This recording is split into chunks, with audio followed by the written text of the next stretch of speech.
You walk into a hotel lobby, and you immediately know something is different. Nobody rushes to greet you. The check-in desk is hidden in a corner or gone entirely. There is no queue, no neon signage, no loudly printed rate cards. The scent is subtle and specific. You will smell it nowhere else on earth. The lighting is warm but not bright.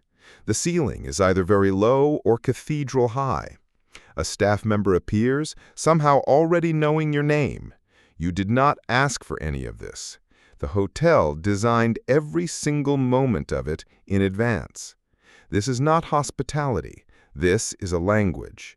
And if you know how to read it, expensive hotels are saying something very specific.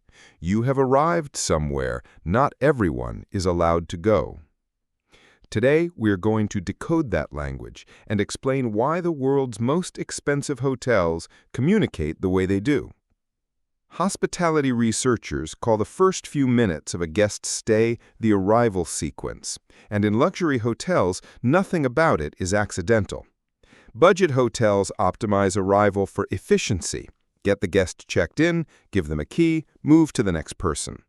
Luxury hotels optimize arrival for a completely different feeling. You are already being taken care of.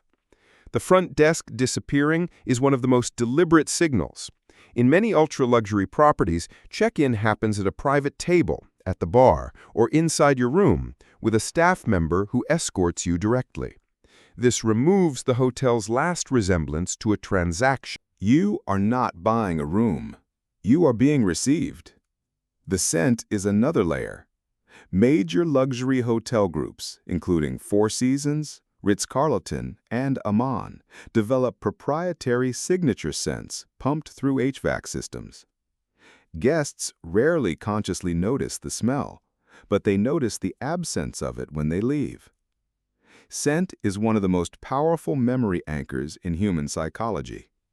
Luxury hotels use this deliberately to create a Pavlovian association. Smell this and feel safe, exclusive, and calm. Even the silence is designed. Acoustic engineering in luxury hotels suppresses crowd noise, traffic sound, and mechanical hum. The goal is not silence. It is the specific texture of quiet that communicates shelter from the world outside. The signal in all of this? This place controls every variable, and that control costs money. The way hotel staff speak, move, and respond is a code unto itself. In luxury hospitality training, there is a concept called anticipatory service. The idea that a great staff member should solve a guest's need before the guest articulates it. Your water glass is refilled before you notice it is low. Your name is used naturally in conversation, not robotically at every exchange. If you mentioned on a previous stay that you prefer your room cool, the thermostat is already set. This kind of service is expensive because it requires staff-to-guest ratios that most hotels cannot sustain. An Aman resort can operate with more than 3 staff members per guest room. A budget hotel might have 1 staff member per 10 rooms. That ratio difference is not just about comfort, it is a status signal. It communicates that your presence here is worth organizing an entire staff around. The 750-foot rule is sometimes taught in luxury hospitality.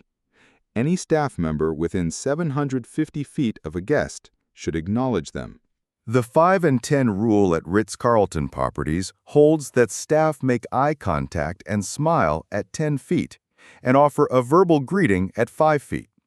These rules exist not to feel robotic, but to prevent the worst possible signal in a luxury hotel, invisibility. At elite levels, invisibility cuts the other way. The highest-tier guests at properties like the Peninsula or Burj Al Arab are often recognized on-site, greeted by name without prompting, and handled by the same dedicated butler or liaison across every visit. The message, "You are known here," and being known is rarer than being served. Walk through enough luxury hotels, and you begin to notice patterns in the design language, patterns that are anything but coincidental. Materials signal permanence: marble, stone, aged wood, hand-stitched leather. These are not just aesthetically pleasing, they communicate longevity. Materials that show wear gracefully cost more than materials that are simply new. A patinated leather sofa says this place has been here long enough to earn character. A plastic laminate says it was built to be replaced. Art is another layer of the vocabulary. Budget hotels use decorative prints. Luxury hotels use original or museum-quality works, often from artists with real market value. The art is not always beautiful. Sometimes it is deliberately difficult, but it signals that the people who designed this space have cultural taste, and that you are in a room where taste is taken seriously. The absence of prices is perhaps the most consistent signal across every tier of luxury hotel. Menus in top-tier hotel restaurants often omit dollar amounts on the left side. In-room dining materials in ultra-luxury properties sometimes remove prices entirely. The message is not subtle. In this environment, price is not what we discuss first. Room layout follows a similar logic. Luxury hotels orient the bed to face the view. They place the best chair at the window, not near the television. These are choices that say the guest's experience, not the hotel's infrastructure, is the point of reference. All of this design is rooted in a single psychological truth. Status is defined by contrast. The luxury hotel experience is carefully constructed to feel like an exception to ordinary life. The quiet, the service, the materials, the rituals, none of them exist in daily life for most people. So when you encounter them, your brain registers, this is different, this is rare, this is elevated. Psychologists call this environmental priming. The environment sends cues about what is appropriate, what is expected, and who belongs. When a hotel lobby communicates that you are in a space reserved for the few, it changes how you carry yourself. You speak more quietly, you feel more composed, you tip differently. This is what luxury hospitality is actually selling. Not a bed, not a bathroom, not a restaurant. It is selling a self-image. For the duration of your stay, you are a person who belongs in places like this. The secret language of expensive hotels is not about the words spoken. It is about every decision: the scent, the silence, the staff, the marble, the missing prices, that constructs a world in which you are told without a word that you matter.